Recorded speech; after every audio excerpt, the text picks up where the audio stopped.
Oi pessoal, eu sou o Davi Monteiro Abreu e hoje venho participar desse projeto chamado Letrade na Rede, do Laboratório de Estudo sobre Trabalho e Ditadura, o Letrade. Vim falar com vocês um pouquinho sobre a minha dissertação, intitulada Uma Pretensa Intentona, ANL, AIB e a Cultura Anticomunista no Estado do Amazonas, 1935 a 1937. Essa dissertação ela foi composta em 3 capítulos que eu vou tentar falar um pouquinho sobre os 3 aqui com vocês. Vou começar falando sobre 2 organizações políticas muito importantes para a década de 30, que foram a AIB, a Ação Integralista Brasileira, e a ANL, a Aliança Nacional Libertadora. A primeira, a AIB, ela foi fundada em 1932 por um intelectual chamado Plínio Salgado. Eles eram grandemente influenciados pelo fascismo italiano, tinham como bandeira de luta o anticomunismo e o antiliberalismo. O objetivo principal deles era instalar no Brasil o Estado integral.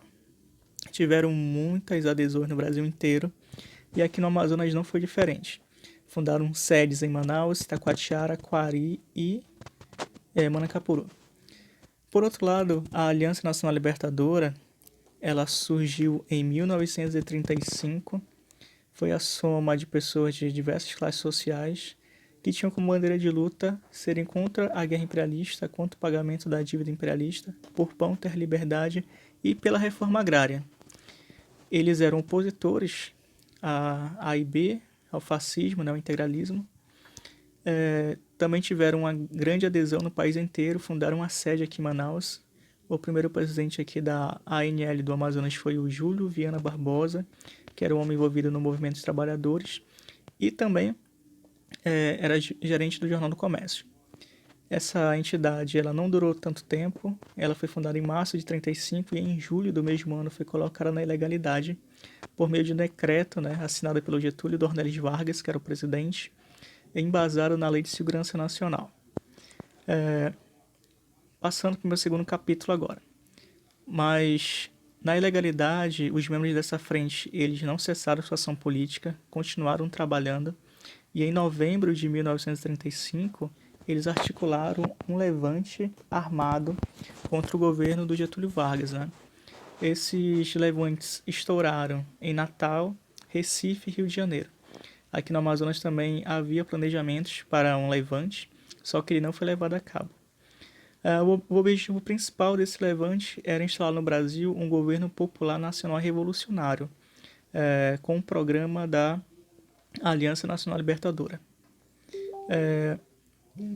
Aqui no estado do Amazonas, as lideranças desses planejamentos eram um soldado chamado Antônio Laredo Reis, que era do 27º Batalhão de Caçadores, e o Licurgo Cavalcante, que era um alfaiate, ele era o primeiro secretário da Aliança Nacional Libertadora aqui.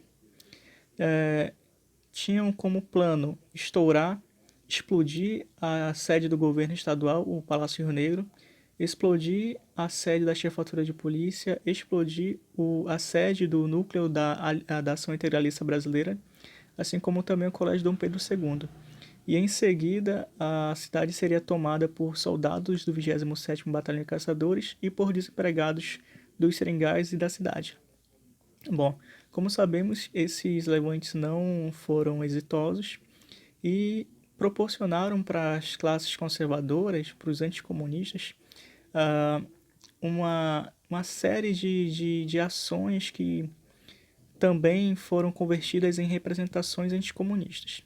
Representações anticomunistas porque, apesar do programa dos levantes terem sido aliancistas, eles foram executados por homens do Partido Comunista do Brasil, do PCB, por soldados tenentistas militares, vinculados também ao PCB.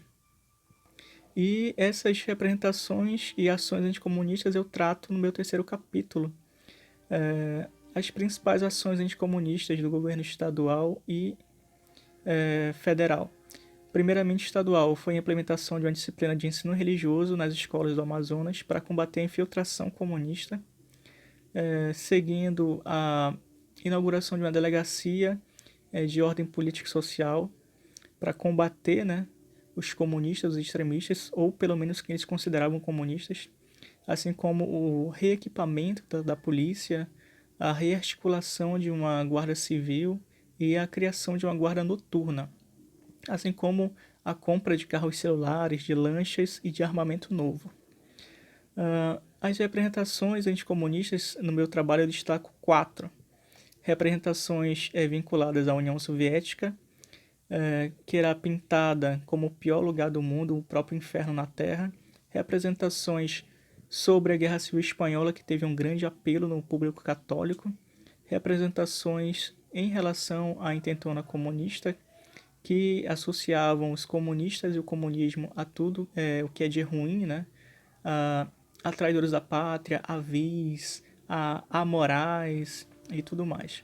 A última representação que trato é a vinculação do comunismo e dos comunistas à doença, a cancro, a vírus, a bactéria e tudo que pode infectar, né, metaforicamente, o organismo social da nação. Bom, esse foi meu vídeo, pessoal. Esses foram meus 3 capítulos da dissertação. Qualquer dúvida podem perguntar aqui nos comentários que eu vou ter o prazer de responder para vocês. Um abraço.